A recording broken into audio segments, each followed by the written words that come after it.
오늘은 물고기가 물을 마실까에 대한 질문을 제가 툭 던지고 시작했는데요. 되게 좀 엉뚱한 질문 같지만 이거 되게 중요한 내용이 담겨져 있습니다. 중요한 내용이 있고 분명히 차이가 있기 때문에 이게 차이가 없으면 제가 이 이야기를 시작하지 않았겠죠.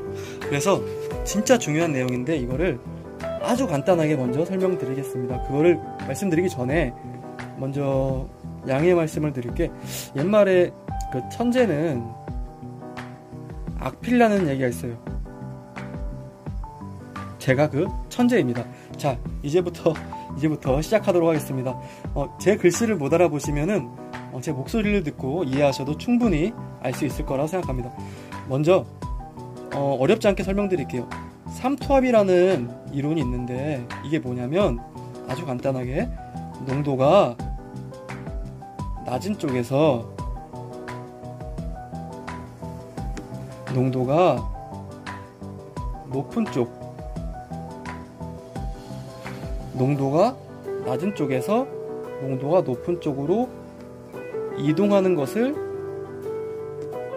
삼투압이라고 합니다. 끝!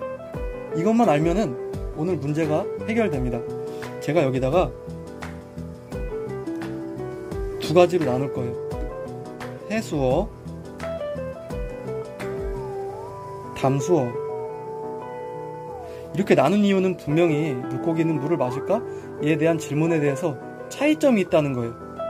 차이가 있어요. 다 물고기들이 똑같은 게 아니라 해수어는 바다 물고기죠. 담수어는 민물고기고. 자, 보세요. 대충 그릴게요.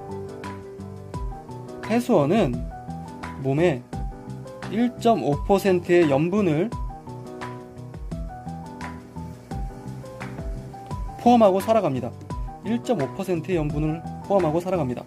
자, 담수어, 민물고기는 제가 집에 기르는 잉어들도 이 민물고기죠.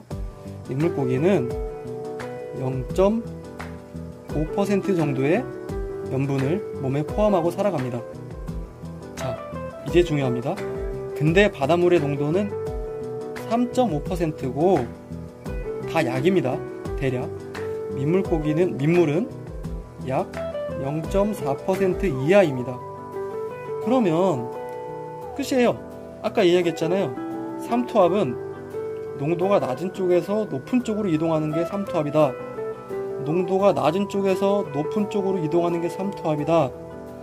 농도가 낮은 쪽에서 높은 쪽으로 이동하는 게 삼투압이다. 자, 다르죠?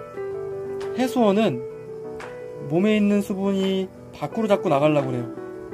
밖으로 계속 배출됩니다. 민물고기는 밖에 있는 물이 몸으로 들어오려고 해요. 그래서 서로 몸에 일하는 기관들이 일하는 게 달라요. 자, 해수어는 이 자꾸 수분이 빠져나가기 때문에 다량의 물을 입을 통해서 섭취합니다.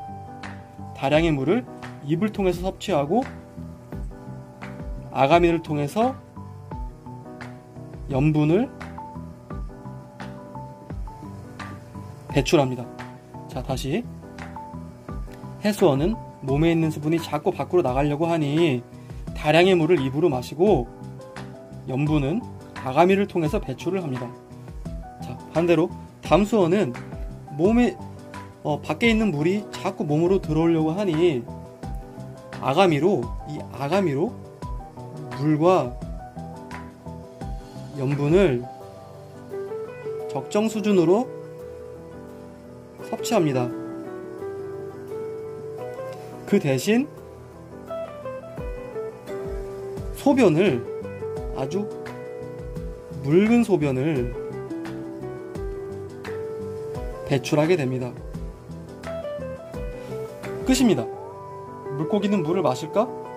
마셔. 이렇게 간단하게 이야기할 게 아니라, 자, 민물고기 같은 경우에는 물이 몸으로 들어오려고 하기 때문에 농도가 너무 낮아지니 이 해수어처럼 다량의 물을 입으로 마시면 안 되고 아가미를 통해서 적정 수준의 물과 염분을 섭취를 하되 소변을 아주 묽은 소변을 싸서 물을 자꾸 밖으로 배출하는 겁니다.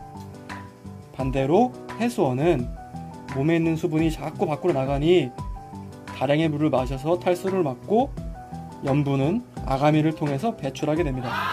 자, 아주 간단하게 짧게 끝내겠습니다. 오늘 이야기 좀 도움 되셨나요? 네, 도움 되셨으면 구독 눌러주시고, 제가 다음에는 이 삼투압 증상을 가지고 소금욕, 이 물고기가 질병이 생기거나 좀 이렇게 불안정한 상황에서는 소금욕을 하는 경우가 있어요. 소금욕은 어떻게 하는지에 대해서 다음에는 설명을 드리도록 하겠습니다. 자, 이상입니다. 다음에 볼게요. 감사합니다.